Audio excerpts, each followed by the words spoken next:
Part 1 में हमने देखा था निक गूगल पर सर्च करता है कि क्या वो गे है। वो एक गे क्विज़ भी खेलता है जिसमें लिखा आ जाता है कि वो 62% होमोसेक्सुअल हो सकता है। अगले दिन स्कूल में निक बार बार उसी बारे में सोच रहा था। तभी उसका एक फ्रेंड हैरी उसके पास आता है और उसे अपनी पार्टी में इनवाइट करता है। हैरी उससे कहता है कि वो अपने दोस्तों को भी अपने साथ ला सकता है। तभी निक की एक फ्रेंड इमोजन, जो निक को पसंद करती है, वो उससे कहती है, क्या मैं तुम्हारे साथ चल सकती हूँ? निक को समझ नहीं आता कि वो क्या कहे और उसके सारे दोस्त भी उसकी तरफ देख रहे थे, तो वो उससे हाँ कर देता है।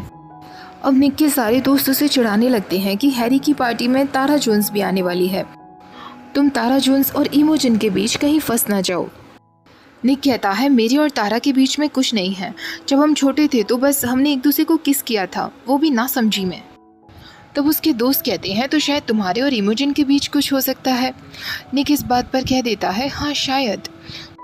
चार्ली भी वहीं बैठा हुआ था, जिसे थोड़ा सा बुरा लगता है।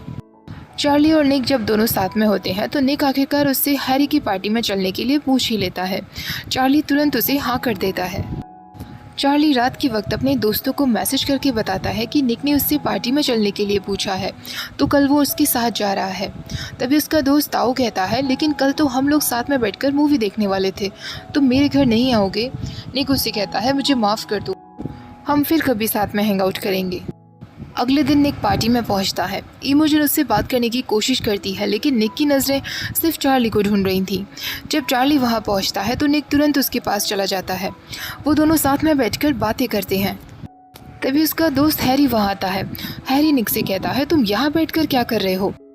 तारा जोन्स पार्टी में आ गई है, मैं तुम्हें उससे मिलवाने ले चलता हूँ। और वो जानबूझकर निक को तारा जोन्स की तरफ ले जाता है। चार्ली बेचारा अकेला रह जाता है। निक ऑनेस्टली तारा से कह देता है, मैं तुम्हें लेकर वैसा फील नहीं करता, मेरे दोस्त ज़बरदस्ती मुझे तुम्हारे पास ले आए। तारा कहती है, मैं भी तुम्हारे लिए वैसी फीलिंग्स नहीं रखती, और वैसे भी मैं एक लेस्बियन हूँ, मेरी गर्लफ्रेंड है। निक उससे कहता है, तुमने सबको बता दिया कि तुम लेस्बियन हो? तारा कहती है, मैं और मेरी गर्लफ्रेंड डार्सी, हम दोनों ने डिसाइड किया है कि हम इस बात को ज़्यादा नहीं छुपाएंगे। हम एक अनाउंसमेंट नहीं करेंगे, लेकिन छुपाने की कोशिश भी नहीं करेंगे। निक कहता है, तुम सच में बहुत कूल हो, मेरा भी एक फ्रेंड है जो गे है, और अब वो मेरा बेस्ट फ्रेंड बन चुका है। निक जब मुड़कर देखता है तो चार्ली वहाँ नहीं था, वो वहाँ से जा चुका था। उसके दोस्त उससे कहते हैं, तुम्हें चार्ली की इतनी क्यों पड़ी है? क्या तुम्हें उसके लिए सॉरी फील होता है क्योंकि वो एक गे है, या फिर वो तुम्हें पसंद करने लगा है? निक गुस्से में कहता है, मुझे सच में तुम जैसे होमोफोबिक लोग बिल्कुल पसंद नहीं, और वहाँ से चला जाता है। चार्ली जब वहाँ से लौट रहा होता है तो उसका सामना बेन से होता है। बेन उसे फिर टच करने की कोशिश करता है। चार्ली उससे कहता है, मुझसे दूर रहो। निक चार्ली को ढूंढने के लिए निकल जाता है। तभी इमोजन उसे अपने पास ले आती है और अपने साथ डांस करने के लिए कहती है। डांस करते करते इमोजन उससे कह देती है कि वो उसे पसंद करती है, पर निक उसका कोई जवाब नहीं देता, बल्कि वो उससे कहता है, मुझे अपने दोस्त चार्ली को ढूंढने के लिए जाना है। दूसरी तरफ ताओ और एल अकेले ही साथ में बैठकर मूवी देख रहे थे। ताओ एल से कहता है कि वो उसे बहुत मिस करता है और अभी भी लंच के वक्त उसके लिए एप्पल जूस खरीद लेता है। अब ताओ उससे कहता है, चार्ली को हमारे साथ होना चाहिए था, पर वो उन बुलीज की पार्टी में गया है, निक उसे बदल रहा है। एल कहती है, निक भी तो चार्ली का फ्रेंड है, तो तुम्हें इस तरह नहीं कहना चाहिए। तारा और डार्सी एक दूसरे को पार्टी में किस करते हैं। निक ये सब देख रहा था और खुश हो रहा था। निक फाइनली चार्ली को ढूंढ लेता है। वो अकेला बैठा हुआ था। निक उससे कहता है कि वो अकेला क्या कर रहा है। चार्ली कहता है, मुझे लगा कि शायद मैं तुम्हारे और तुम्हारे दोस्तों के बीच आ रहा हूँ, इसलिए मैं यहाँ आकर बैठ गया। निक उसे कहता है, मेरे दोस्तों से लाख गुना अच्छे तुम हो, मैं तो अब तुम्हारे साथ ही हैंग आउट करूँगा। अब चार्ली उससे कहता है, मुझे पार्टी में बैन भी मिला था, पर मैंने उसे अच्छा सबक सिखाया, अब वो मुझसे दूर ही रहेगा। निक हंसने लगता है और वो चार्ली से कहता है, यहाँ बहुत शोर है, हम कहीं और चलते हैं। वो दोनों भागते हुए एक अकेली रूम में आ जाते हैं, जहाँ उन दोनों के अलावा कोई नहीं था। जहाँ चार्ली उससे पूछता है, तो तुम तारा को पसंद नहीं करते, तो क्या इस वक्त तुम्हारा कोई भी क्रश नहीं है? निक उससे कहता है, मैंने ये नहीं कहा कि मुझे किसी पर क्रश नहीं है, मुझे जिस पर क्रश है वो एक वुमन नहीं है। चार्ली एकदम शॉक्ड रह जाता है और उससे पूछता है, तो तुम किसी ऐसे पर क्रश रखने के लिए तैयार हो जो एक वुमन नहीं है? क्या तुम किसी ऐसे को किस भी करने के लिए तैयार हो जो वुमन नहीं है? निक उससे कहता है, हाँ शायद। चार्ली स्लोली अपना हाथ निक की तरफ बढ़ाता है और वो दोनों एक दूसरे को किस करने लगते हैं। अचानक से निक अपने दोस्तों की आवाज़ सुनता है जो उनकी रूम की तरफ आ रहे थे और वो तुरंत चार्ली से अलग हो जाता है। निक अपने दोस्तों से मिलने के बाद जब वापस रूम में आता है तो चार्ली वहाँ से जा चुका था। चार्ली रोते हुए अपने घर चला जाता है। अगली सुबह जब चार्ली उठता है तो उसकी माँ उससे कहती है दरवाजे पर कोई आया हुआ है। चार्ली जब दरवाज़ा खोलता है तो वो निक ही था जो बारिश में भीगते हुए उसके घर पहुंच गया था। चार्ली उससे कहता है तुम इतनी सुबह सुबह यहाँ क्या कर रहे हो और तुमने अपना कोट भी नहीं पहना। निक उससे कहता है मैं तुमसे बस मिलना चाहता था और जब मैं घर से निकला था तो मुझे नहीं पता था वेदर ऐसा हो जाएगा। चार्ली उसे अपने रूम में ले जाता है। जैसे वो दोनों रूम में आते हैं चार्ली उससे माफ़ी मांगने लगता है। निक उससे कहता है माफ़ी मुझे तुमसे मांगनी चाहिए, कल मैं अचानक से वहाँ से भाग गया था। चार्ली कहता है मुझे तुम्हें इस तरह कल किस नहीं करना चाहिए था, पता नहीं मुझे क्या हो गया था, तुमने बस मेरी रिक्वेस्ट करने पर मुझे किस किया होगा ना, लेकिन प्लीज़ इस वजह से तुम हमारी दोस्ती को मत तोड़ना। तभी अचानक निक उसे किस कर लेता है। निक उसे कहता है मुझे माफ़ कर तू, मैं लास्ट टाइम उस तरह भाग गया था। आजकल मैं बहुत कन्फ्यूज़न में रह रहा हूँ, मुझे नहीं पता कि मेरे साथ क्या हो रहा है, बस मुझे थोड़ा सा टाइम चाहिए, लेकिन मैं कल तुम्हें सच में किस करना चाहता था। चार्ली ये सुनकर तुरंत उसे गले लगा लेता है। निक वहाँ से जाते वक्त उससे कहता है हम इस बात को अभी सीक्रेट ही रखेंगे क्योंकि मैं नहीं चाहता कि किसी को पता चले। चार्ली उससे कहता है मैं समझ सकता हूँ। निक जब वहाँ से निकल जाता है तो चार्ली उसके पास भागते हुए आता है। निक उससे कहता है क्या हुआ, क्या तुम कुछ भूल गए थे? तो चार्ली उसे किस करते हुए कहता है हाँ मैं ये भूल गया था। चार्ली उसे किस करके फिर वहाँ से भाग जाता है और निक मुस्कुराता रहता है। अब चार्ली और निक का क्यूट स्कूल लव शुरू हो गया था। लंच ब्रेक में निक चार्ली का उसी जगह इंतज़ार कर रहा था जहाँ चार्ली हमेशा आया करता था। निक उससे पूछता है आज तुम अपने दोस्तों के साथ लंच नहीं कर रहे? चार्ली कहता है नहीं, आज मैं तुम्हारे साथ लंच करना चाहता था, इस बहाने मुझे रग्बी के लिए थोड़ी सी टिप्स भी मिल जाएंगी। अब निक उससे कहता है तुम इस जगह आया करते थे?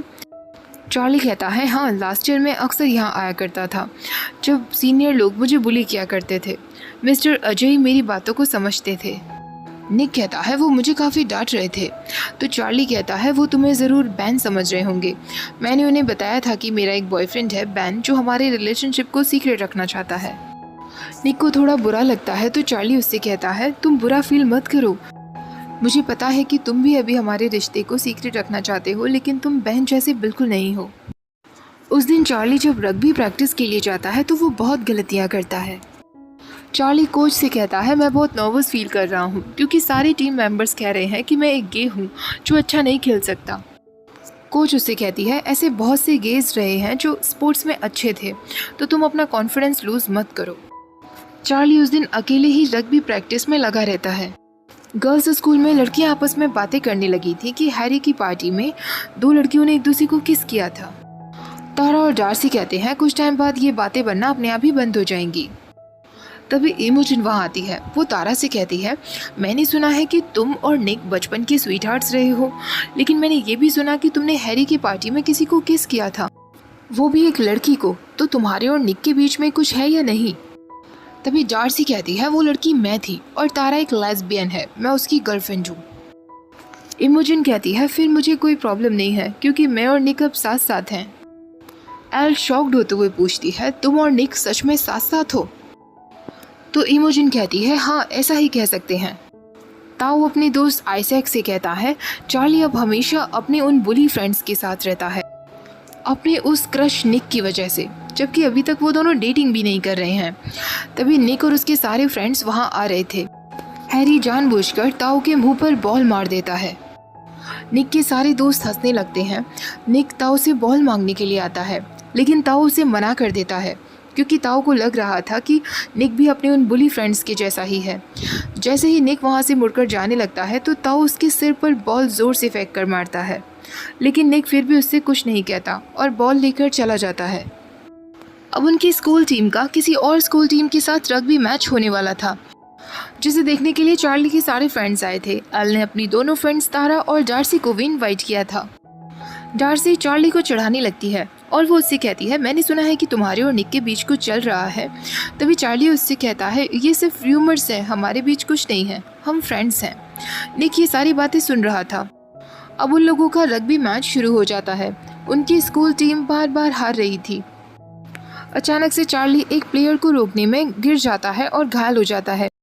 बहुत ज़्यादा बारिश होने लगती है जिस वजह से मैच ड्रॉ कर दिया जाता है। चार्ली के गिरने की वजह से उसकी नोज़ ब्लीडिंग होने लगी थी। उसके दोस्त उसके पास आते हैं लेकिन निक वहीं खड़ा रहता है, वो कुछ नहीं कर पाता। चार्ली जब अंदर जाता है तो निक उसके पास आता है। चार्ली उससे कहता है, मुझे माफ़ कर दो, मुझे पता है कि तुम रिलेशनशिप को सीक्रेट रखना चाहते हो, पर फिर भी मैं सब कुछ मैस कर रहा हूँ। निक उससे कहता है, तुम्हें माफ़ी मांगने की ज़रूरत नहीं, माफ़ी तो मुझे मांगनी चाहिए। निक को बहुत बुरा लग रहा था कि वो चार्ली को सबके सामने अपना बॉयफ्रेंड नहीं कह पा रहा था। तभी वहाँ अचानक आइजैक आ जाता है। निक तुरंत चार्ली से अलग हो जाता है तो चार्ली उससे कहता है, आइजैक किसी को कुछ नहीं बताएगा। दूसरी तरफ इमोजन निक को डेट के लिए पूछने का सोच रही थी, वो भी अपने सारे दोस्तों के सामने। जैसे ही निक बाहर आता है, इमोजन तुरंत उससे कह देती है, क्या तुम मेरे साथ डेट पर चलना चाहोगे? निक देखता है कि उसके सारे दोस्तों की नज़रें उसकी तरफ ही थी। वो इतना कंफ्यूज हो जाता है कि वो इमोजन के साथ डेट पर चलने के लिए हाँ कर देता है। एल और टाओ वहीं खड़े थे जो ये सब सुन लेते हैं। चार्ली अपने दोस्तों के साथ था, वो सब आपस में गेम्स खेल रहे थे। टाओ एल से कहता है, हम चार्ली को कैसे बताएंगे कि उसका क्रश किसी और लड़की के साथ डेट पर जाने वाला है, वो बहुत हर्ट हो जाएगा। एल उससे कहती है, हाँ लेकिन तुम बार बार इस बारे में बात करना बंद करो, मैं अननॉयड हो रही हूँ। तो टाओ उससे कहता है, फिर मैं तुम्हें एक डांस करके दिखाता हूँ। टाओ उसके लिए एक फ़नी सा डांस करने लगता है। तभी चार्ली वहाँ आता है और उन सबसे कहता है, सैटरडे को मेरा बर्थडे है और मैं अपनी बर्थडे पार्टी में निक को भी बुलाना चाहता हूँ। एल और टाओ एक दूसरे की तरफ देखने लगते हैं। अगले दिन निक इमोजिन को बताने की कोशिश करता है कि वो उसके साथ डेट पर नहीं जाना चाहता, लेकिन तभी इमोजिन अचानक रोने लगती है और उससे कहती है कि मेरा पेट डॉग मर गया है, ये हफ्ता मेरे लिए बहुत ख़राब रहा। तुम हमारी डेट के बारे में मुझसे क्या कहना चाहते थे? निक उसे कुछ नहीं बता पाता। क्लास के वक्त चार्ली निक से कहता है, सैटरडे को मेरा बर्थडे है, तुम मेरी बर्थडे पार्टी में आओगी ना? हम सब बॉलिंग के लिए जा रहे हैं। निक उससे कहता है, मैं ज़रूर आऊँगा। निक चुपके से चार्ली का हाथ पकड़ लेता है। अब निक को अपने सारे दोस्तों से पता चलता है कि इमोजिन सबको बता रही है कि सैटरडे को वो और निक डेट पर जाने वाले हैं। निक अब बहुत प्रॉब्लम में पड़ जाता है क्योंकि सैटरडे को ही चार्ली की बर्थडे पार्टी भी थी। तभी चार्ली और टाओ वहाँ से होकर गुजरते हैं। निक के फ्रेंड्स फिर उन दोनों को बुली करने लगते हैं और उनके ऊपर कुछ फेंक कर मारते हैं। निक अपने दोस्त से कहता है, तुम बिना किसी रीज़न के लोगों को परेशान करना बंद करोगे? लेकिन इस बार टाओ शांत नहीं रहता। वो निक के दोस्त हैरी को बुरा भला सुनाकर वहाँ से चला जाता है। लेकिन चार्ली टाओ से कहता है, तुम्हें उन सब से वो सब कहने की क्या ज़रूरत थी? हम कोई लड़ाई नहीं करना चाहते हैं और अब ये पहले की तरह सेम बात नहीं है। तो टाओ कहता है, हाँ मैं समझ सकता हूँ, तुम अपने उस निक नेल्सन को हर्ट नहीं करना चाहते होंगे। निक जब अपने घर जाता है तो वो बहुत परेशान दिख रहा था। उसकी माँ उससे कारण पूछती हैं तो निक कहता है, मैंने अपनी एक दोस्त के साथ डेट पर चलने के लिए सैटरडे को हाँ कर दिया और सैटरडे को मेरे फ्रेंड चार्ली की बर्थडे पार्टी भी है। मैं उस लड़की को पसंद नहीं करता, उसका पेट एनिमल मर गया था, वो रो रही थी, मैं उसे मना नहीं कर पाया और मैंने डेट के लिए हाँ कर दिया। तो उसकी माँ कहती हैं, चिंता मत करो, तुम्हें एक दिन तुम्हारी मनपसंद लड़की मिल जाएगी। सैटरडे को निक इमोजिन के साथ नहीं जाता बल्कि वो चार्ली की बर्थडे पार्टी में ही आ जाता है। चार्ली के सारे फ्रेंड्स वहाँ आए हुए थे। वो सब आपस में बॉलिंग करते हैं, गेम्स खेलते हैं। चार्ली को निक के इतना नज़दीक देखकर टाओ को अभी भी बहुत गुस्सा आ रहा था। टाओ एल से कहता है, मैं आज उसे सब कुछ बता देने वाला हूँ। चार्ली जैसे ही वॉशरूम जाता है तो एल वहाँ आ जाता है। एल उससे कहता है, तुम्हें अपने उस निक का पीछा छोड़ना होगा। निक एक लड़की के साथ डेट पर जाने वाला है, मैंने उसे कहते हुए सुना था। तभी निक भी वहाँ आ जाता है और उन लोगों की बातें सुनने लगता है। चार्ली टाओ से कहता है कि निक उसका फ्रेंड है। निक को दुख होता है कि चार्ली अपने बेस्ट फ्रेंड्स को भी नहीं बता पा रहा है कि निक उसका बॉयफ्रेंड है, क्योंकि निक ने ही रिलेशनशिप को सीक्रेट रखने के लिए कहा है। टाओ चार्ली से कहता है, अगर मैंने देखा कि वो तुम्हारे साथ मीन बनने की कोशिश कर रहा है तो मैं उसे छोड़ूंगा नहीं। जब वो दोनों बाहर आते हैं तो चार्ली देखता है निक भी वहीं खड़ा था। चार्ली उससे पूछता है, तुम यहाँ क्या कर रहे हो? तभी निक अचानक चार्ली को गले लगा लेता है। निक और टाओ साथ में बैठे होते हैं तो टाओ निक से कहता है, मुझे पता नहीं क्यों लेकिन मेरा बेस्ट फ्रेंड चार्ली तुम्हें पसंद करता है, पर मैं नहीं चाहता कि तुम उसे थोड़ा सा भी हर्ट करो। निक उससे कहता है, मैं समझ सकता हूँ, तुम सच में एक बहुत अच्छे फ्रेंड हो। अब निक चार्ली के पास जाता है। निक उससे कहता है, मैंने तुम्हारी और टाओ की सारी बातें सुन ली थी। ये बात सच है कि मैंने इमोजिन के साथ डेट पर जाने के लिए हाँ कर दिया था। उसने मुझे अचानक सबके सामने पूछा। मैं इतना सरप्राइज्ड और शॉक्ड रह गया था कि मैंने हड़बड़ी में हाँ बोल दिया। मुझे माफ़ कर दो, मुझे ऐसा नहीं करना चाहिए था। तभी चार्ली उससे कहता है, कोई बात नहीं, वैसे भी अभी हम ऑफिशियली डेटिंग नहीं कर रहे हैं। अब निक कहता है, मैं कल ही जाकर उसे बता दूंगा कि मैं उसे इस तरह पसंद नहीं करता। काश तुम मुझे बचपन में मिले होते चार्ली, और काश मुझे तभी पता चल गया होता कि मैं क्या हूँ, जो मुझे अब पता चल रहा है। अब निक उसे बर्थडे गिफ्ट देता है और उससे कहता है, मुझे बाहर जाने का टाइम नहीं मिला तो मुझे यही समझ आया। बर्थडे गिफ्ट में उन दोनों की एक फ़ोटोग्राफ थी जिसे निक ने खुद डेकोरेट किया था। चार्ली उसे देखकर बहुत खुश होता है और उससे कहता है, मैं तुम्हें अभी किस करना चाहता हूँ। निक अपने आसपास देखने लगता है और चार्ली से कहता है, मैं भी। वो दोनों एक दूसरे को किस करते हैं। निक इमोजिन को मैसेज करता है, मैं आज रात तुम्हारे साथ डेट पर नहीं आ पाऊँगा, और वो उसे कल सुबह मिलने के लिए बुलाता है। वो रात निक चार्ली के साथ ही गेम खेलने में बिताता है। एल भी टाओ के साथ थी और एल को टाओ के लिए धीरे धीरे फीलिंग्स होने लगती हैं। अगली सुबह जब निक इमोजिन से मिलता है तो वो उसे अपने पेट डॉग नेली से मिलवाता है, जिसे देखकर इमोजिन बहुत खुश होती है। अब निक उससे कहता है, कल रात मैं तुम्हारे साथ इसलिए नहीं आया क्योंकि मैं तुम्हें उस तरीके से पसंद नहीं करता। तुम बहुत अच्छी लड़की हो, लेकिन मैं तुम्हारे साथ फिट नहीं बैठता। इमोजिन उससे कहती है, लेकिन क्यों, हम हमेशा से फ्रेंड्स रहे हैं, हम साथ में कितना हैंग आउट भी करते हैं। निक उससे कहता है, क्या तुम्हें कभी ऐसा फील हुआ है कि तुम वो नहीं कर पा रहे हो जो तुम करना चाहते हो? तुम लोगों से वो बातें नहीं बोल पा रहे जो तुम इन्हें बताना चाहते हो क्योंकि तुम्हें डर है कि लोग इस बात से सरप्राइज्ड हो जाएंगे। मैं आजकल कुछ ऐसा ही फील कर रहा हूँ। इमोजिन उससे कहती है, मैं समझ गई कि तुम मुझसे क्या कहना चाह रहे हो और मुझे खुशी है कि तुम मेरे साथ इतने ऑनेस्ट हो। अगले दिन जब वो दोनों स्कूल जाते हैं तो उनके फ्रेंड्स पूछते हैं कि उनकी डेट कैसी रही। तभी इमोजिन कहती है, मैंने सोचा कि हम दोनों बेस्ट फ्रेंड्स ही ठीक हैं। निक और उसकी मदर साथ में बैठकर मूवी देख रहे थे। निक की माँ उसे एक स्ट्रेट मूवी लगाने के लिए कहती है। हालांकि निक नेट पर LGBTQ मूवीज़ के बारे में सर्च कर रहा था। निक की माँ उससे कहती है, मुझे पता है कि इस मूवी की एक्ट्रेस तुम्हें बहुत पसंद है। उस मूवी में चल रहे रोमांटिक सीन्स को देखने के बाद निक तुरंत अपने रूम में आकर बायसेक्सुअलिटी के बारे में सर्च करने लगता है क्योंकि उसे डाउट होता है कि शायद वो बायसेक्सुअल हो सकता है। तारा और डार्सी ने इंस्टाग्राम पर पोस्ट डाल दी थी कि वो दोनों लेस्बियंस हैं।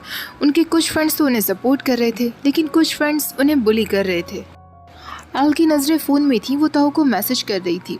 तारा और डार्सी ये नोटिस करते हैं और उससे कहते हैं, तुम ताऊ को फिर से मैसेज कर रही हो, तुम दोनों के बीच में ज़रूर कुछ चल रहा है ना।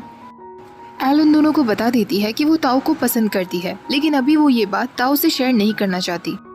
तारा एक रूम में आकर बैठ गई थी और बहुत अपसेट दिख रही थी क्योंकि इंस्टाग्राम पर डाली हुई पोस्ट की वजह से बहुत लोग उन्हें गलत कमेंट्स कर रहे थे। तभी डार्सी उसके पास आकर कहती है, तुम्हें याद है स्कूल के इस रूम में हम पहली बार लॉक हो गए थे और यहाँ हमने फर्स्ट किस शेयर किया था।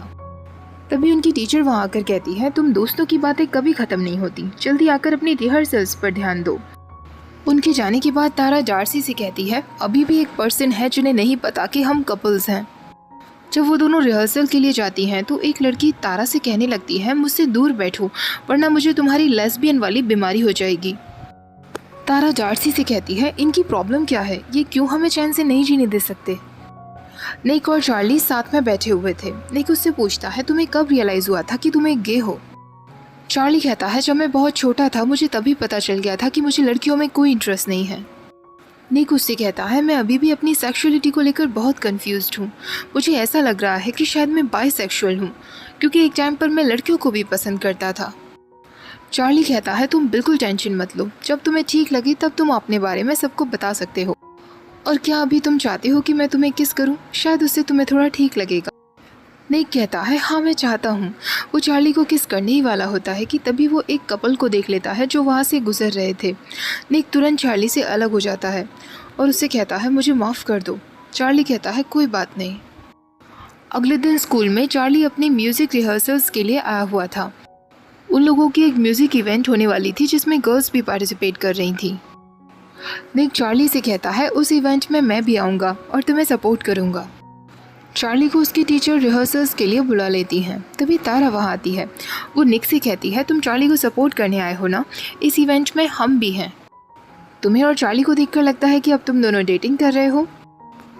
निक उससे कहता है अभी हमने ऑफिशियली ये अनाउंस नहीं किया है, पर हाँ हम दोनों साथ साथ हैं। तारा के पास डार्सी भी वहाँ आती है और वो निक को बताते हैं कि उन्होंने अनाउंस कर दिया है कि वो लेस्बियंस हैं। निक उन दोनों के लिए बहुत खुश होता है। वो तीनों आपस में बातें कर रहे होते हैं। निक उन दोनों से पूछता है तुम्हें कब पता चला था कि तुम दोनों लेस्बियंस हो। डार्सी कहती है मुझे हमेशा से पता था, लेकिन तारा को ये तब रियलाइज़ हुआ जब हम दोनों ने एक दूसरे को किस किया और इसमें तारा को कुछ भी अजीब नहीं लगा था। अब वो दोनों निक से कहते हैं कल म्यूज़िक इवेंट से पहले क्यों ना हम दोनों डबल डेट पर चलें, तुम चार्ली के साथ और मैं और तारा। निक कहता है ये तो बहुत अच्छा आइडिया है। जब वो तीनों वापस लौट रहे होते हैं तो निक तारा से कहता है क्या तुम सच में श्योर हो कि तुम लेस्बियन ही हो और बायसेक्सुअल नहीं हो, क्योंकि मुझे याद है जब हम 13 साल के थे तो हमने एक दूसरे को किस किया था। तारा कहती है तुम्हें किस करने के बाद ही मुझे पता चला था कि मैं एक लेस्बियन हूँ, क्योंकि मुझे रियलाइज़ हुआ कि मुझे लड़कों को किस करना बिल्कुल पसंद नहीं। निक कहता है ओके फिर कल डबल डेट पर मिलते हैं। उस दिन जब निक चार्ली से मिलने के लिए जाता है तो उससे कहता है क्या तुम्हें पता चला कि तारा और डार्सी ने अपने इंस्टाग्राम पर डाल दिया है वो दोनों लेस्बियंस हैं। तो चार्ली उससे कहता है हाँ मैंने उनका इंस्टाग्राम चेक किया था। निक कहता है मैंने भी उन्हें बता दिया कि हम दोनों रिलेशनशिप में हैं। चार्ली इस बात से बहुत खुश होता है और तुरंत उसे गले लगा लेता है। चार्ली उससे कहता है तुम बहुत अमेजिंग हो। वो दोनों एक दूसरे को किस करने लगते हैं। जब निक वहाँ से जा रहा होता है तो वो चार्ली से कहता है डार्सी और तारा चाहती हैं कि हम दोनों डबल डेट पर चलें। चार्ली कहता है हाँ बिल्कुल, इसमें बहुत मज़ा आएगा। रात के समय वो चारों ग्रुप चैटिंग करते हैं जिसमें तारा और डार्सी चार्ली से कहती हैं क्यों ना हम ताओ और एल को भी ले चलें। चार्ली उनसे पूछता है कि वो दोनों डेटिंग कर रहे हैं। तो डार्सी कहती है वो अभी डेटिंग तो नहीं कर रहे, लेकिन एल ताओ को बहुत पसंद करती है। अब वो सब मिलकर ट्रिपल डेट पर आते हैं, पर एल और टाओ को नहीं पता था कि ये ट्रिपल डेट होने वाली है। जब वो सब साथ में होते हैं तो तारा और डार्सी जानबूझकर एल और टाओ को सेट करने की कोशिश करते हैं, जो एल को अच्छा नहीं लगता। जब टाओ वहाँ से उठकर जाता है तो एल उन दोनों से कहती है मुझे सब समझ आ रहा है कि तुम दोनों क्या करने की कोशिश कर रहे हो, लेकिन मैं नहीं चाहती। जस्ट बिकॉज तुम दोनों ने अपने रिश्ते को एक्सेप्ट कर लिया है इसका मतलब ये तो नहीं कि मैं भी उसे सब कुछ बता दूँ। फ्रेंडशिप मेरे लिए ज़्यादा मैटर करती। मैं नहीं चाहती कि हम दोनों के बीच में सब कुछ बदल जाए। तारा उससे कहती है तुमने सही कहा, अपने रिश्ते को एक्सेप्ट करने पर सब कुछ बदल जाता है। ये सुनकर डार्सी को थोड़ा बुरा लगता है। ताओ चार्ली और निक से कहता है तुम उन सब के पास जाकर बैठो, मैं शेक्स लेकर आता हूँ। जब चार्ली और निक भी वहाँ आते हैं तो एल उनसे कहती है तो तुम दोनों को भी इस बारे में सब कुछ पता था, तो ये सब कुछ एक सेटअप था। निक उससे कहता है हमने सोचा कि हम ट्रिपल डेट पर आएंगे। एल सरप्राइज्ड होते हुए कहती है ट्रिपल डेट, इसका मतलब तुम और चार्ली अब रिलेशनशिप में हो। निक उसे हाँ कर देता है तो एल पूछती है क्या तुमने ये बात ताओ और आइजैक को बता दी है। चार्ली कहता है आइजैक ने शायद अंदाज़ा लगा लिया है, पर ताओ को अभी कुछ नहीं पता, मैं पर्सनली उसे खुद बता दूंगा। अब उनकी म्यूज़िक इवेंट होने वाली थी जिसमें फिर काफ़ी सारी लड़कियां तारा और डार्सी को उनके लेस्बियन होने की वजह से उल्टा सीधा कहने लगती हैं। तारा को बहुत बुरा लगता है और वो उसी म्यूज़िक रूम में जाकर छुप जाती है और रोने लगती है। डार्सी भी उसके पीछे पीछे आती है और गलती से वो दोनों फिर उस रूम में लॉक हो जाते हैं। डार्सी तारा से कहती है उन लोगों की बातों पर ध्यान मत दो, तुम मुझसे बात कर सकती हो। तारा उससे कहती है डार्सी तुम कैसे सबकी बातों को झेल लेती हो, जब से हम दोनों ने हमारे रिश्ते को एक्सेप्ट किया है तब से लोग हमें उल्टा सीधा कह रहे हैं। क्या हम अपनी लाइफ नहीं जी सकते। कॉरिडोर्स में जाने पर लोग हमारे ऊपर हंस रहे हैं, हमें फ़नी लुक्स दे रहे हैं। डार्सी उसे गले लगाते हुए कहती है तुम किसी पर भी ध्यान मत दो, हम सिर्फ एक दूसरे की परवाह करेंगे। वो दोनों एक दूसरे को किस करते हैं। तभी निक चार्ली और उनके सारे दोस्तों ने ढूंढते हुए वहाँ पहुँच जाते हैं और वो लॉक्ड रूम का दरवाज़ा खोलते हुए कहते हैं कॉन्सर्ट शुरू होने वाला है, तुम्हें जल्दी से जल्दी चलना चाहिए। वो दोनों स्टेज पर पहुँच जाते हैं और उनकी म्यूज़िक इवेंट बहुत अच्छी जाती है। अगले दिन निक ने चार्ली को अपने फ्रेंड्स के साथ मूवी देखने के लिए बुलाया था। चार्ली की बहन टोरी उससे अपने और निक के रिश्ते के बारे में पूछती है तो चार्ली उसे क्लियरली ये नहीं बोल पाता कि वो बॉयफ्रेंड्स हैं। वो बस कह देता है कि हम दोनों साथ में डेटिंग कर रहे हैं, पर अभी हम इस रिश्ते को नाम नहीं देना चाहते। तभी उसे याद आता है जब वो और बेन रिलेशनशिप में थे और स्कूल में छुप छुप कर मिलते थे। तो उसने बेन से एक बार पूछा था कि क्या हम डेटिंग के लिए जा सकते हैं, क्योंकि अब हम बॉयफ्रेंड्स हैं। तो बेन ने उससे कह दिया था, तुमसे किसने कहा हम बॉयफ्रेंड्स हैं। चार्ली को डर लगने लगता है कि क्या उसके और निक के बीच में भी ऐसा ही होने वाला है। चार्ली का फादर उसे सिनेमा हॉल तक छोड़ने के लिए आता है और उससे कहता है, अगर वो लड़के तुम्हें बुली करें तो तुरंत मुझे बता देना। पर चार्ली कहता है, नहीं, निक मेरे साथ है, मुझे किसी का भी डर नहीं है। जब चार्ली और निक वहाँ पहुँचते हैं तो निक चार्ली से कहता है, हैरी और बेन यहाँ नहीं आने वाले हैं, तो हम आराम से सिनेमा देखेंगे। लेकिन निक के फ्रेंड्स में हैरी और बेन भी वहाँ आए हुए थे और वो चार्ली के आते ही उसे फिर तंग करना शुरू कर देते हैं। चार्ली के आते ही हैरी कहता है, तुमने इसे हमारे साथ क्यों इनवाइट किया है। निक उन्हें नेग्लेक्ट करता है और चार्ली से कहता है, मुझे माफ़ कर दो, मुझे नहीं पता था ये दोनों भी आने वाले हैं, वरना मैं तुम्हें आने के लिए नहीं कहता। चार्ली कहता है, कोई बात नहीं। जब वो सब साथ में मूवी देख रहे होते हैं तो निक और चार्ली चुपके चुपके एक दूसरे का हाथ पकड़ लेते हैं। मूवी ख़त्म होने के बाद निक और चार्ली साथ में जा रहे होते हैं, तभी हैरी चार्ली के पास आ जाता है और उससे कहता है, तुम आजकल कुछ ज़्यादा ही निक के साथ घूमते हो, क्या तुम उसे पसंद करते हो। चार्ली तुरंत उससे कहता है, नहीं, निक मेरे टाइप का भी नहीं है। सब लड़के फिर उसका मजाक बनाने लगते हैं। चार्ली वहाँ से चला जाता है। निक कहता है, क्या तुम सब लोग प्लीज़ चुप रहोगे। वो चार्ली के पीछे पीछे जाता है। निक उससे कहता है, प्लीज़ मुझे माफ़ कर दो।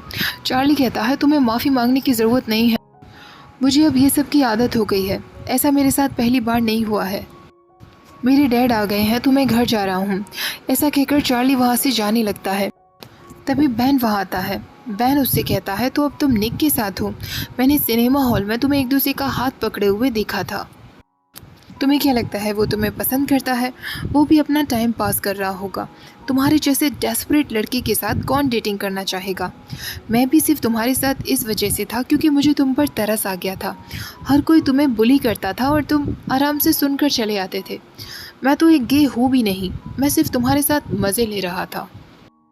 ये सब सुनने के बाद चार्ली की आंखों में आंसू आ जाते हैं, लेकिन वो बेन से कुछ नहीं कहता। चार्ली के डैड भी उससे पूछने की कोशिश करते हैं कि वो किस बात पर अपसेट है, पर चार्ली उन्हें कुछ नहीं बताता। निक अंदर आकर हैरी से कहता है, तुम्हारी चार्ली से प्रॉब्लम क्या है, तुम क्यों उसे अकेला नहीं छोड़ देते। हैरी कहता है, हम तो बस मजाक कर रहे थे, तुम क्यों इतना सीरियसली ले जा रहे हो। तुमने ही उसे यहाँ इन्वाइट किया था, तो तुम कैसे एक्सपेक्ट कर सकते हो कि हम उसे प्यार करने लगे। निक कहता है, तुमने अपने स्टूपिड गे क्वेश्चंस की वजह से उसे अनकंफर्टेबल फील कराया। हैरी कहता है, वो है ही इसी लायक, और वो चार्ली के लिए अब्यूसिव वर्ड्स भी यूज़ करता है, जिस वजह से निक को गुस्सा आता है और वो उसे पंच मार देता है। उन दोनों में लड़ाई होने लगती है। निक की माँ जब उसे पिक करने के लिए आती है तो वो उससे पूछती हैं कि ये सब कैसे हुआ। निक उन्हें बता देता है कि मेरे फ्रेंड्स चार्ली को लेकर उल्टा सीधा कह रहे थे और मैं बर्दाश्त नहीं कर पाया। अगले दिन हैरी के फेस पर चोट देखकर चार्ली उससे पूछता है कि ये तुम्हें क्या हुआ। तो हैरी उससे कहता है, जाकर अपने दोस्त निक नाल्सन से पूछ, तुम्हारे जैसे गे मैन के लिए उसने मुझसे लड़ाई की। ताऊ भी वही खड़ा था, ये सब सुन रहा था। चार्ली तुरंत अंदर जाता है और निक की चोट देखकर कहता है, ये सब कैसे हुआ। निक कहता है, तुम्हारे जाने के बाद हैरी बहुत उल्टे सीधे वर्ड्स इस्तेमाल कर रहा था और मैं बर्दाश्त नहीं कर पाया। चार्ली कहता है, मैंने कहा था ना कि मुझे ये सब की आदत है, लोग मेरे बारे में कुछ भी कहते हैं, तुम्हें लड़ाई नहीं करनी चाहिए थी। निक कहता है, लेकिन तुम्हें आदत नहीं होनी चाहिए, उन लोगों को तुम्हारे बारे में कुछ भी कहने का हक नहीं है। मैं अब उनके साथ कभी हैंग आउट नहीं करूँगा, ऐसे दोस्त से अच्छे तो दोस्त ना ही हों। ताओ एल के पास आकर कहता है, मुझे ऐसा लगता है कि हैरी अब चार्ली को और भी ज़्यादा परेशान करने लगा है मेरी वजह से, क्योंकि मैं हैरी को उल्टा सीधा सुना देता हूँ। बातों ही बातों में एल उसे ये भी बता देती है कि निक और चार्ली अब डेटिंग कर रहे हैं। टाओ को ये सुनकर बहुत बुरा लगता है कि चार्ली ने उसे नहीं बताया, लेकिन एल उससे कहती है, उसने मुझसे कहा था कि वो तुम्हें पर्सनली बताएगा। चार्ली को लगने लगा था कि वो निक की लाइफ को डिफ़िकल्ट बना रहा है, क्योंकि निक ने चार्ली की वजह से अपने दोस्तों से लड़ाई कर ली थी। यही सब सोचकर वो निक से कहता है कि मुझे कल तुमसे ज़रूरी बात करनी है। अगले दिन लंच पर टाओ चार्ली का इंतज़ार कर रहा था, लेकिन चार्ली उसे मैसेज करता है कि वो आज निक के साथ लंच करने वाला है। तो टाओ उससे कहता है, ठीक है, वैसे भी अब हम में दोस्ती रही कहाँ है। ये देखकर चार्ली को थोड़ा बुरा लगता है। चार्ली अकेला बैठा ही हुआ था कि तभी फिर वहाँ हैरी आ जाता है और हैरी फिर उसे परेशान करने लगता है। लेकिन इस बार टाओ को इतना गुस्सा आता है कि वो उसके मुंह पर पानी की बोतल मार देता है। उन दोनों में वहाँ बुरी तरह लड़ाई होने लगती है। चार्ली निक को लंच पर मिलता है। वो उसे बताने की कोशिश करता है कि शायद मेरा तुम्हारी लाइफ में होना ठीक नहीं। वो उससे ब्रेकअप के लिए कहने ही वाला होता है कि तभी वहाँ एक लड़का आकर कहता है टाओ और हैरी में बहुत बुरी तरह लड़ाई हो रही है। वो दोनों तुरंत वहाँ चले जाते हैं। वो दोनों मिलकर टाओ और हैरी को अलग करते हैं। चार्ली उससे पूछता है टाओ क्या हुआ था, लेकिन टाओ बुरी तरह रोने लगता है और उससे कहता है सब तुम्हारी वजह से हो रहा है। मुझे लगा था कि हम अच्छे दोस्त हैं, पर तुम मुझे भूल ही गए हो। तुमने मुझे ये तक नहीं बताया कि तुम और निक अब रिलेशनशिप में हो। ऐसा कहकर टाओ वहाँ से चला जाता है। उस रात चार्ली जब घर पर अकेला था तो बहुत बुरा फील कर रहा था और ड्रम्स बजाया जा रहा था। तभी उसकी सिस्टर टोरी उसके पास आती है। टोरी उससे कहती है तुम्हारे साथ क्या हुआ है, तुम मुझे बता सकते हो। चार्ली उससे कहता है शायद मैं सबकी लाइफ रुइन कर देता हूँ टोरी। मैं निक की लाइफ में आया तो उसने अपने दोस्तों से झगड़ा कर लिया। आज टाओ की भी लड़ाई हो गई, वो भी सिर्फ मेरी वजह से। शायद मैं सबकी लाइफ रुइन कर देता हूँ। तभी टोरी उसे गले लगाते हुए कहती है ऐसा नहीं है, कभी भी ऐसा मत सोचना। चार्ली स्कूल में टाओ से बात करने की कोशिश करता है, लेकिन टाओ उससे बात नहीं कर रहा था। उनके स्कूल में स्पोर्ट्स डे होने वाला था। चार्ली उससे कहता है हम हमेशा की तरह अपना स्पोर्ट्स खेलेंगे, पर आइजैक कहता है हम नहीं खेल पाएंगे क्योंकि तुम अब रग्बी टीम में हो। चार्ली जब बाहर जाता है तो निक उससे कहता है क्या तुम मेरे साथ लंच करना चाहोगे, पर चार्ली उसे सॉरी बोलकर मना करते हुए चला जाता है। वो तुरंत रग्बी टीम कोच के पास जाकर कहता है मैं रग्बी टीम छोड़ देना चाहता हूँ, मुझे नहीं लगता कि रग्बी मेरे लिए सूटेबल है। लंच के वक्त निक टाओ के पास आता है। वो उससे कहता है मुझे लगा था कि यहाँ चार्ली होगा। टाओ उससे कहता है वो यहाँ नहीं है। मैंने हमेशा चार्ली को समझाया कि वो तुमसे दूर ही रहे, रग्बी टीम ज्वाइन ना करे, क्योंकि मुझे पता था तुम्हारे क्लास के लड़के उसे तंग करेंगे, पर उसने मेरी बात नहीं मानी और शायद इसलिए उसने मुझसे ये बात छुपाई कि तुम उसके बॉयफ्रेंड बन चुके हो। निक कहता है शायद चार्ली तुम्हें नर्वस फील कर रहा होगा बताने के लिए, क्योंकि उसके लिए तुम्हारा ओपिनियन बहुत मैटर करता है। टाओ कहता है मेरी एक बात हमेशा याद रखना, चार्ली तुम्हें कभी फोर्स नहीं करेगा सबके सामने ये एक्सेप्ट करने के लिए तुम एक गे हो, लेकिन वो ऐसा रिश्ता भी नहीं चाहेगा जहाँ तुम सीक्रेटली बस एक दूसरे को किस करने के लिए मिलते हो। निक कहता है मैं समझ गया हूँ और मैं इससे इस बारे में बात करने वाला हूँ। अगले दिन स्पोर्ट्स डे होने वाला था, जिसमें कोच टाओ को 200 मीटर्स की रेस के लिए बोल देती हैं, लेकिन टाओ उनसे कहता है मुझे रेस बिल्कुल भी नहीं आती है। तभी चार्ली उसके पास आकर कहता है तुम मुझे अपनी टी शर्ट दे दो, मैं ये रेस दौड़ लूँगा और मैंने जो भी कुछ किया मुझे उसके लिए माफ़ कर देना। चार्ली रेस में दौड़ने लगता है, जिस रेस में बेन भी था। चार्ली सबको हरा देता है और रेस जीत जाता है। रेस ख़त्म होते ही टाओ उसके पास आता है। वो दोनों एक दूसरे से माफ़ी मांगते हैं और गले लग जाते हैं। तारा और डार्सी भी सबके सामने एक दूसरे को किस करती हैं। अब टाओ और एल अकेले एक रूम में आते हैं और साथ में टाइम स्पेंड करते हैं, हालांकि वो अभी अपना प्यार कन्फेस नहीं करते। अब निक का रग्बी मैच शुरू होने वाला था। उसकी नज़रें सिर्फ चार्ली को ढूंढ रही थी। जैसे ही उसे चार्ली नज़र आता है वो अपना मैच छोड़कर सबके सामने ही चार्ली की तरफ बढ़ने लगता है। वो चार्ली का हाथ पकड़ के उसे वहाँ से ले जाता है। निक उससे कहता है मैं ब्रेकअप नहीं करना चाहता, मुझे पता है तुम्हें लगता है कि तुम्हारे आने की वजह से मेरी लाइफ में बहुत कुछ गलत हो रहा है, पर मैं तुमसे कहना चाहता हूँ कि तुम्हारे आने के बाद मेरी लाइफ बहुत बेटर हो गई है। अगर तुम मेरे साथ हो तो मुझे किसी भी दोस्त के साथ लड़ाई करने में कोई फ़र्क नहीं पड़ता। तुम इस दुनिया के मोस्ट अमेजिंग और केयरिंग पर्सन हो, तुम मेरे फेवरेट हो, तुम्हें मेरा विश्वास करना होगा। चार्ली उससे कहता है ठीक है मैं तुम्हारा विश्वास करता हूँ, और उसे किस कर लेता है। अगले वीकेंड वो दोनों ट्रिप पर जाते हैं, जहाँ निक ने चार्ली को नहीं बताया था कि वो उसे कहाँ ले जाने वाला है। निक उसे एक बीच पर लेकर आता है, जहाँ चार्ली बहुत खुश हो जाता है। निक उससे कहता है मुझे पता चल चुका है कि मैं एक बायसेक्सुअल हूँ, और मैं इस बारे में अब सबको बता देना चाहता हूँ, ताकि मुझे हमारे रिश्ते को छुपाने की ज़रूरत ना पड़े। मैं कोई पब्लिक अनाउंसमेंट नहीं करूँगा, पर हम इसे अब छुपाने की कोशिश भी नहीं करेंगे। ऐसा कहकर वो ज़ोर ज़ोर से कहने लगता है मैं चार्ली को पसंद करता हूँ। चार्ली उसके पास आता है और उसे गले लगा लेता है। चार्ली उससे कहता है इसका मतलब अब हम बॉयफ्रेंड्स हैं ना। निक उससे कहता है क्या मुझे और भी कुछ कंफर्म करने की ज़रूरत है, और वो उसे गोद में उठा लेता है। वो उससे कहता है तुम मेरे बॉयफ्रेंड हो, मैं तुम्हारा बॉयफ्रेंड हूँ, हम दोनों बॉयफ्रेंड्स हैं। अगले दिन निक हिम्मत करके अपनी माँ से कह देता है कि वो एक बायोसेक्सुअल है और चार्ली उसका बॉयफ्रेंड है। उसकी माँ इमोशनल हो जाती हैं और उसे गले लगा लेती हैं। वो उससे कहती हैं मुझे बहुत पहले से आइडिया हो गया था, पर अगर तुम्हें लड़कियां पसंद नहीं हैं तो तुम मुझसे कह सकते हो, तुम्हें झूठ कहने की ज़रूरत नहीं। निक कहता है नहीं, मैं सच में बायोसेक्सुअल ही हूँ, लेकिन मैं चार्ली को बहुत पसंद करता हूँ, शायद बहुत समय पहले से ही। वो दोनों बीच पर लेटे होते हैं। चार्ली उससे कहता है तो अब हम सबको बता देंगे ना। निक कहता है हाँ, अब हम सबको बता देंगे। और इसी के साथ हमारी हार्ट स्टॉपर सीरीज़ का सीज़न 1 ख़त्म हो जाता है। सीज़न 1 आपको कैसा लगा कमेंट सेक्शन में मुझे ज़रूर बताइएगा। नेक्स्ट सीरीज़ मुझे क्या एक्सप्लेन करनी चाहिए प्लीज़ ये भी ज़रूर बताना। वीडियो पसंद आई हो तो प्लीज़ लाइक शेयर, चैनल को सब्सक्राइब करना मत भूलना। Thank you for watching, bye bye.